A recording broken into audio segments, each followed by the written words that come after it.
Lions TV, this is your post-match analysis video for yesterday's 3-2 defeat on the road against Bristol City at Ashton Gate. I've just got back from a sweaty walk trying to get back in the game and lose this derby. Attempt number 3,576,342 in 2022.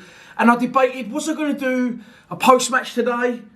Or should I not? Should I just leave it and try and focus on, of course, the big one this coming Saturday? We break away from the league in the FA Cup against local rivals Crystal Palace.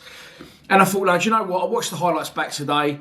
And when watching yesterday, and I follow with no benefit of replays, I've watched them back and there is a couple of things I want to say. So let's start out, as always, with a starting 11 that Gary Rowett picked to start the match. So it was only one change from the team that won last time out against Coventry on the road. A brilliant performance up there at the Rico Arena against a side that are very strong at home, score a lot of goals. We go up there and against the odds, keep a clean sheet and get the job done. Now we go away to Bristol City, a team struggling. I think one win in their last five, or no wins in their last five. 18th place, struggling to score goals. And we concede 3. And to be fair, it's not often we concede 3. And I will say a lot of things today that just come into my head as it happens because there's no script. I've gone off the cuff at last minute, as I've already said. So it's not often we concede 3. And it's not always the defeat that bothers me. It's just, we look so comfortable and in control in that first half. I don't know how we didn't kick on and get there in the second half, get it over the line. But I think you have to factor in, tiredness and who's fit and who's not. As I said, the starting 11 was only one change from the side. That beat Coventry. Mason Bennett dropped out and in came Benik Afobe, which meant that we definitely had 2 up front. And Shea Ojo played in a 10. Bennett, I did slag him off in my live stream saying he's made of glass, he's made of this, he's powder puff, despite being clearly talented. But apparently he has an illness, so let's mark that one off as COVID and wish Mason Bennett well. I hope he gets better soon. But Ojo in that 10 with 2 up front, gives us a 3 in midfield, and it just gives us, as I've said so many times, so more compact, such better shape. And, despite us going behind early, I feel we started the game the better side. On Shea Ojo as well, honestly, I think he's been terrible since he's come to the club. He's not done a great deal. Set up Matt Smith for a goal away at Forest, I remember that one. And set up Tom Bradshaw, I think, for one of the goals when we won 2-1 against Stoke at the Den. But he's not set the world light by any stretch. He's been pulling out tackles. I don't know. I'm not saying he watches Lions TV, but he did seem to have a new bit between his teeth. And I thought he was superb. And listen, if a player's not been great as a whole, and I don't think he's been good by any stretch since he's come to the club, I think we can all agree on that. We was all expecting a lot more. That doesn't mean that he's always going to be shit. He can improve. As, for example, Ryan Leonard has massively. Where is Ryan Leonard, by the way? That's another video for another day. But Shea Ojo, just because I've said he's played shit up to this point, doesn't mean he can't then go and have a good game. And honestly, it excited me, the fact, not just the game that we lost, obviously, I wasn't excited that we lost, but going forward, him in that 10, definitely, honestly, the space he was finding, that's not easy. It reminds me a little bit, I know he's a different type of player completely, with Sean Williams. The space that he used to find himself on, and the time he used to give himself on the ball, that is a skill. That is an art to make that space for yourself, lose your marker or your runner, and open doors, find yourself in plenty of space. And I thought he was absolutely superb. Of course, we go 1-0 down early, and as I said, I thought we started well. I'm loving the look of Bradshaw and Afobe now as this new strike partnership, and they do seem to be forming quite a formidable partnership. Again, I will point to Gary Rowett and say Tom Bradshaw looks on his way out the club. Tom Bradshaw sat on the bench for a long, long time. He was scoring goals. He was on a rich vein of form just before Rowett come to the club. Never ever played under Rowett. We've always struggled to score goals under Rowett. So, brilliant. He's in the team, 5 in 5 now and 7 in his last 9. But why the fuck was he not playing at any point up until this recent run? Questions have to be asked on that one, in my opinion. And now, our biggest problem for me isn't the goal scoring. For me, it's always been, since, the department of Lee Gregory and Steve Morrison from the club. Is department a word? I don't know, but I'm going to carry on because I can't bother to edit it. We've not filled that void. We've not really filled it, and we do actually see, we've had people to score goals, but to actually have that partnership, to me now it's looking like those two are going to do a job for us, more than capable in this division, and it's not our biggest issue now. For me, the biggest issue is the midfield, and it's part of the reason I feel that we lost the game. But getting back to the start of the game, the goal we conceded, as I said, we started well, first 4 or 5 minutes. Then One, you got to chalk one up for Bart Balkowski. And when he did make the mistake, not one player turned around and had a go at him. And I think rightly so. As fans, we're not going to have a go at him. Back-to-back player of the season. Fantastic signing for us. Probably definitely the best day's work Neil Harris did as our manager, getting Bart for such a cheap amount that we did from Ipswich. I think it is an absolute pittance, and he's been superb for us. So his shot stopping superb, never been in question. He's not great with his feet. In real time, I said, did Murray Wallace didn't help him out? He dropped him a bit short. But Murray Wallace is actually under pressure from a striker on his right foot, which is his weak foot, helps it back and Bart to run onto it. Yes, but he was getting closed down, but there was no challenge. And he just sort of kicks it straight along the floor to Andreas Weimann, who, again, is this what we're missing? I say we need midfielders, but also that goal scoring 10. He's a great player. He's played in the Premier League for Aston Villa, as we know, and he scored a hat-trick on the day. He had a little bit of work to do, composed, controlled it, and then just lifts it over Bart, who's in no man's land, and we're 1-0 down very early at Ashton Gate. After that, we had a wobbly sort of 5 or 10 minutes, and we looked absolutely all over the place. But as it went on, and we are always the side that's better coming from behind, I don't think we ever really looked to score, unless we need to. Do you know what reason? Really need to. Again, under Rowett, it's always been the way. It was sort of like that as well on the Neil Harris at points. But anyway, regardless, we're 1-0 down. We're trying to get back into the game. And we started to control it. I thought Billy Mitchell was excellent in midfield. I thought Danny McNamara was bombing on down at right wing back. Defence rarely troubled in that first half. And as it went on, you could sense the goal was coming. And when it did come, it's a nice little pattern of play. It's a ball wide to Murray Wallace. It's a fucking absolutely, make no mistake, brilliant cross. Brilliant cross. Bradshaw's in the middle, unmarked. The keeper's not come out. And he heads home his 5th goal in 5 games. Now, in real time, I said, should the keeper have come out? Why is Bradshaw unmarked? I just think it's that much of a good ball, like Bristol City's goal, second one, which we'll get onto, that it was just, the keeper didn't have a chance. He couldn't have put it, on a knife edge any better than he did for Bradshaw. And Bradshaw does what he does. You play 2 up front with Bradshaw as one of those strikers. You put balls in the box and he will score goals. And he's on absolute fire, and long may it continue now. And I can't see why it wouldn't, bar an injury, touch wood. That doesn't happen. But we're back level, and after that, they only look like one winner. I think that's why the result hurt me so bad. We're Millwall fans. We're used to losing games. Of course we are. We understand that we'll win some and we'll lose some in this division, and we'll yo-yo sort of in and around mid-table. I'm a strong believer that we are an established championship side, and I think we're going to survive this year, and then that'll be 6 years back in the division. So for me, mid-table on a cup run, everyone's a winner. So I don't expect us to win every game, but yesterday really cut deep with me. I was gutted again watching it back, the highlights this morning.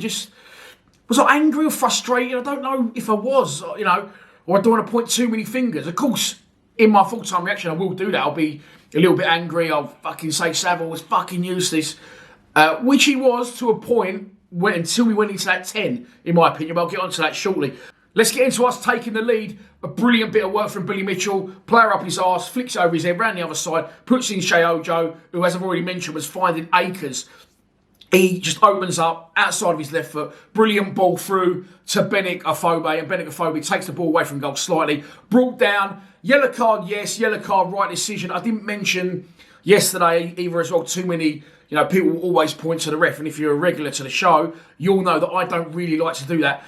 Blame referees for this and that, because I strongly believe potentially we could have had a penalty in the game in the second half, but we should have been out of sight by then. We don't want to leave decisions to dodgy refs and ifs, buts and maybes. We should have been out of sight, and we wasn't, and we can't blame referees for that. But in this instance, the ref gives us the penalty. Jed Wallace is the penalty taker, really, so I don't know if the players have said, right, whoever wins the penalty takes the penalty. I don't know what's gone on in the dressing room. Maybe that chat's been had. Benik Afobe steps up, absolutely calls a cucumber against his old club. Goalkeeper just throws him all sorts of dummies. Goalkeepers all over the place. And Benik Afobe staggers up, boom, and the keeper doesn't really move, does he? And Benik sticks it in the corner. He's got a few goals there as well. I always said at the start of the season, his goals were accidental or deflections, but he's coming good now. He's coming good. And as I said, him and Bradshaw, really, the thought of them two playing together excites me now. I can see goals in them. I can see, and I'm not going into the games thinking, where the fuck's our next goal going to come from? It's going to come from the strike force. And maybe now with Shea Ojo in behind, all the time Jed Wallace is injured, it could be a winner for us. So I think it will be a winner for us. I've got no qualms about that. So Bennett puts us 2-1 up. And then, you know, we was the better side for the rest of the first half. And we did keep pressing and we did dictate play. But we didn't really go for the juggling. I'm struggling to think of another shot we had in that first half, you know, of note that their goalkeeper had to deal with. So we go in at half-time 2-1 up. Full of beans, full of confidence, difficult conditions at Ashton Gate. Now we come out for the second half. And Peter Morris said it in his fan cam, and I did say it in real time, how the fuck did we lose that game? But if I'm honest, in the second half, we rarely threatened their goalkeeper. Bart was definitely the busier of the two goalkeepers. And as it went on, Bristol City weren't really coming into it too much, though. You know, we was in the lead, we was control. There will be an argument for you don't have to go and try and score a third.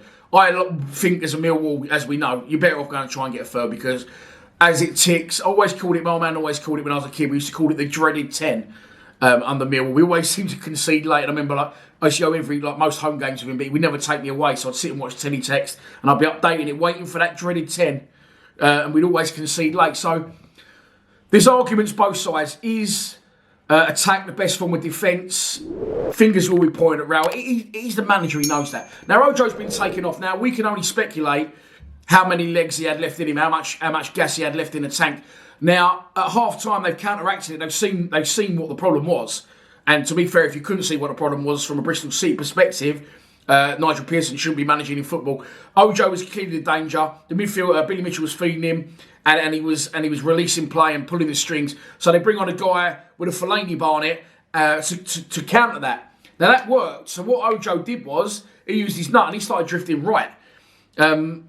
And up until the point he went off, we were still having a lot of joy down there, right? So without really testing their goalkeeper, we looked comfortable in possession. We looked comfortable out of possession. We was getting up the pitch by feeding Ojo, and he was dragging us up, winning free kicks in areas really, you know, he's in a nothing area, over by a touchline, maybe just 10 yards in their half, and he's winning free kicks for us.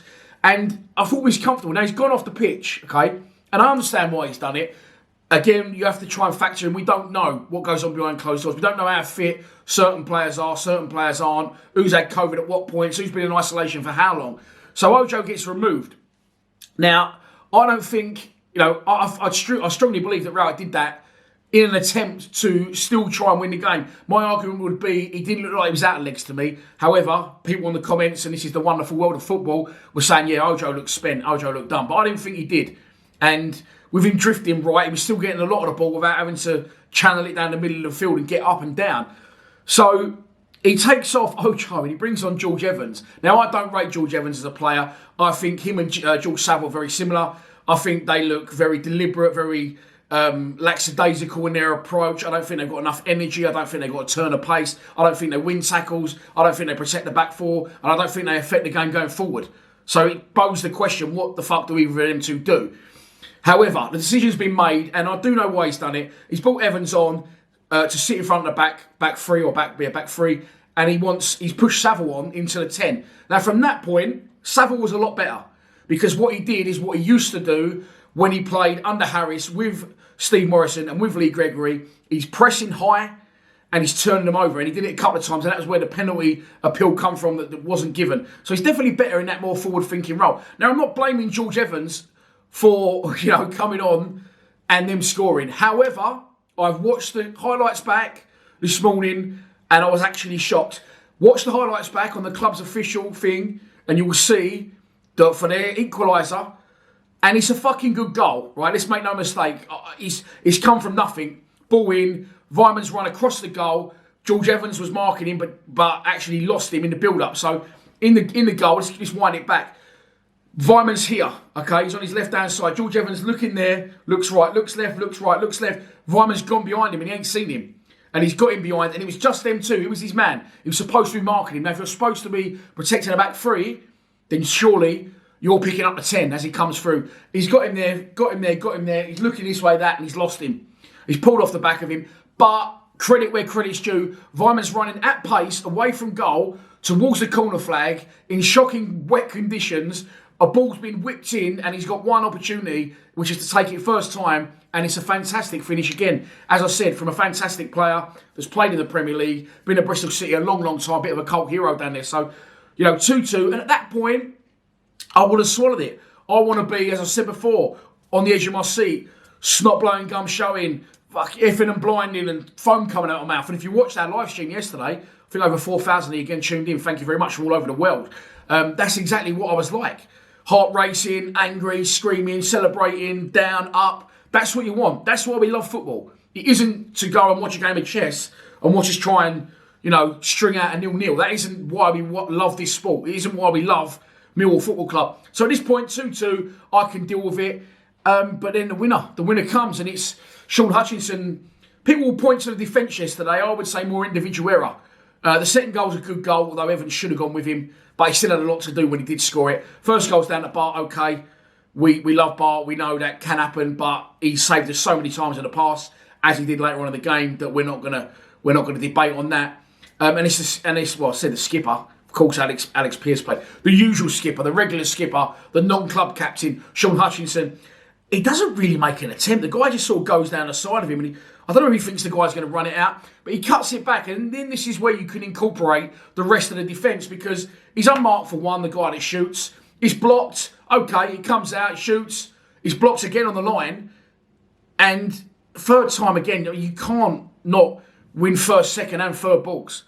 And he fires it home, and Bristol City win the game, and it's just a massive kick in the bollocks. More than ever, I don't know why, but I was absolutely devastated. Tom Bradshaw's header late on, I thought had gone in, and it was just would have been all off in here. I thought it was in, I was screaming, but it's gone into the side netting. Great attempt from Bradshaw again. But for those saying, well, Bradshaw didn't have a great game, but he scored. He's my striker. He scores the goals. Like, that is all I want. And the defence to keep goals out, and they haven't done their job, and Gary Rowett did allude to that after the game. You know, you can see 3 goals away from home, or at home, really, but especially away. You're gonna be in the firing line. You're gonna lose football matches, and we did lose the game. Now again, let's point to we've got a bit of a depleted squad. The Christmas period wasn't the usual Christmas period, because obviously 2 of our games were called off against Swansea and against someone else who I can't remember now. But yeah, look, we lost the game by 3 goals to 2, and we will win some and lose some in this division. Now I always say I'm not enjoying it. Strangely, despite us winning the game, I've felt every emotion, other than being absolutely sick as a fucking dog still to this point now talking about it, that you want to feel. This is what I want to talk about. Okay, I can live with it. I don't want to go, well, we went there, we shut up shop, it was 0-0. It took me 8 hours round trip, but we got a point, even though we didn't have a shot in the game. That isn't what I want. This is what I want, and if we win some and lose some, I can deal with that. By the way, every time it looks like we're getting in touching distance of the playoffs, it doesn't happen, and the reason is, it's not because we haven't got the character or we haven't got the bollocks. We just haven't really got the talent. That's the fucking bottom line. We're a side that are where we are in a division for a reason, and I can live with where we are. And if every game was like yesterday and we win some, we lose some, I can live with that. So I haven't really got too many complaints. I mean, I know you shouldn't lose a lead, but Bristol City were in the lead and we come back and scored 2. The thing for me yesterday was the taking off of Ojo was... It's a controversial one. This is why we're here. So let me know in the comments what you think. Did he do the right thing? Did he do the wrong thing? But in January, man, we need a midfielder to be playing with Billy Mitchell. Listen, Billy Mitchell is 20 years old. He's come through the academy, right? Forget that he's a local lad.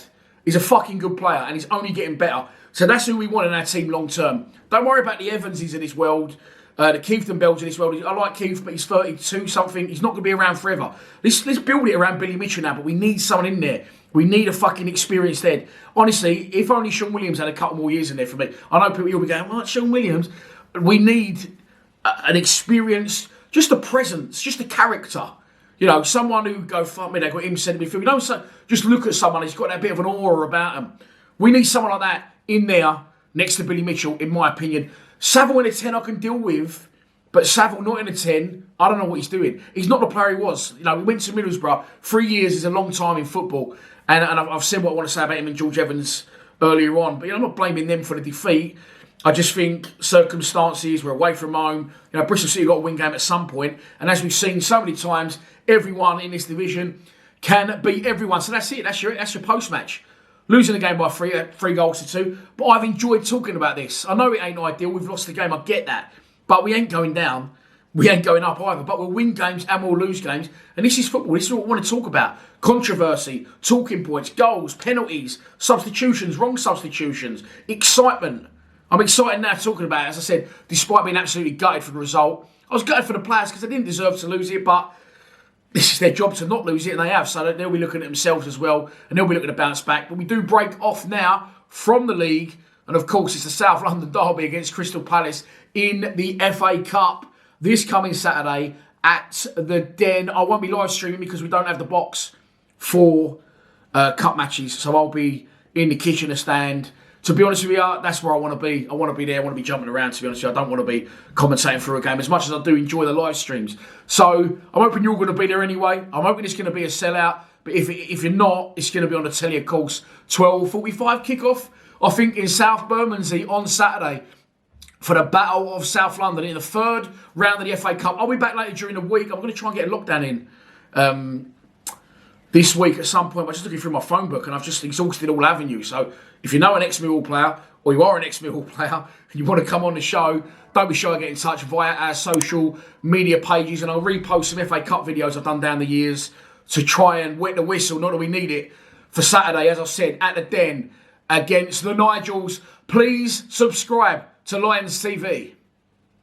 Come on, you Lions.